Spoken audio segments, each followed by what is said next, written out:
Hello friends. एक सुंदर कांड का चौपाई है। ढोल गवार शूद्र पशु नारी ये सब है तारण के अधिकारी। जी हाँ, आज इसका व्याख्या करने की ज़रूरत नहीं है क्योंकि आपको बहुत ऐसे जगह इसकी व्याख्या मिल जाएगी बहुत आसानी से। आज इसे समझने की ज़रूरत है। तो जी हाँ, इसमें नारी का भी जिक्र हुआ है, तो मैं भी इस पे सोचने के लिए मजबूर हो गई कि एक बार मैं क्यों ना सोचूं इस पे। तो मैं यही कहूँगी कि हर शिक्षित नारी को इस पे सोचना चाहिए कि आखिर नारी के लिए क्या कहा गया है। इसमें नारी की बात करते हैं तो सबको ये बात पता है कि तारण के अधिकारी, तारण मतलब क्या होता है कि शिक्षित करना होता है, उसे एक सही पैमाना सही ढंग से सिखाने की बात होती है। तो अब आते हैं नारी की बात। तो आप ऐसे देखो कि रामायण में जो सनातन की एक खूबसूरती है कि हर कोई अपने हिसाब से इसका विशेषाधिकार निकाल लेते हैं। मैं खुद को योग्य नहीं समझती हूँ इसको एक्सप्लेन करने के लिए, लेकिन मेरी क्या समझदारी है, मेरी क्या अंडरस्टैंडिंग है, इस पर मैं आज आपके साथ शेयर करूँगी।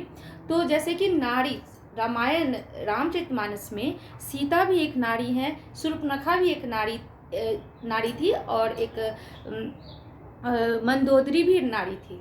तो जी हाँ, इसी रामचरितमानस में सीता पूजनीय है, शूर्पणखा जो है वो त्याग करने की योग्य है, और जो मंदोदरी है जिसके विचारों को अनुकरण करने के योग्य है।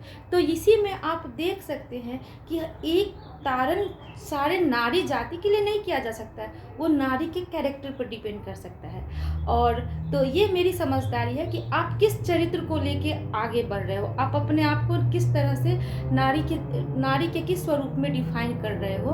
तो आज हर वो शिक्षित नारी को ये बात समझना चाहिए।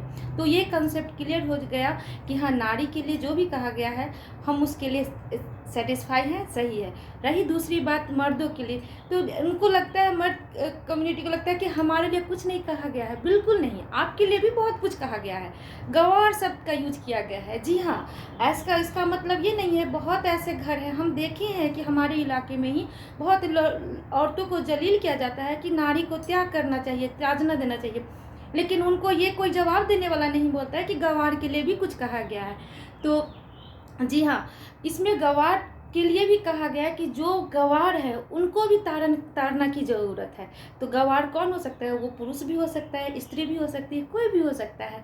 तो ये ना समझे कि बस नारी के लिए कहा गया है, गंवार के लिए भी कहा गया है, और इसको किसी विशेष जाति या फिर किसी वर्ग से किसी नहीं जोड़ के देखा जाए, ये कोई भी हो सकता है। तो ये मेरी अंडरस्टैंडिंग है। तो इसलिए औरतों को क्रिटिसाइज करने की ज़रूरत नहीं है कि इसमें नारी के लिए कहा गया है, और न ही किसी जाति वर्ग को क्रिटिसाइज करने की ज़रूरत है, यहाँ पे गंवार को भी कहा गया है। तो होपफुली हमारी ये जानकारी आपको अच्छी लगी होगी, और अगर आपको मेरे लिए कोई सुझाव है तो प्लीज़ कमेंट सेक्शन में लिखिएगा। अभी के लिए इतना ही, बाय। बने रहिए सनातन मेरे साथ।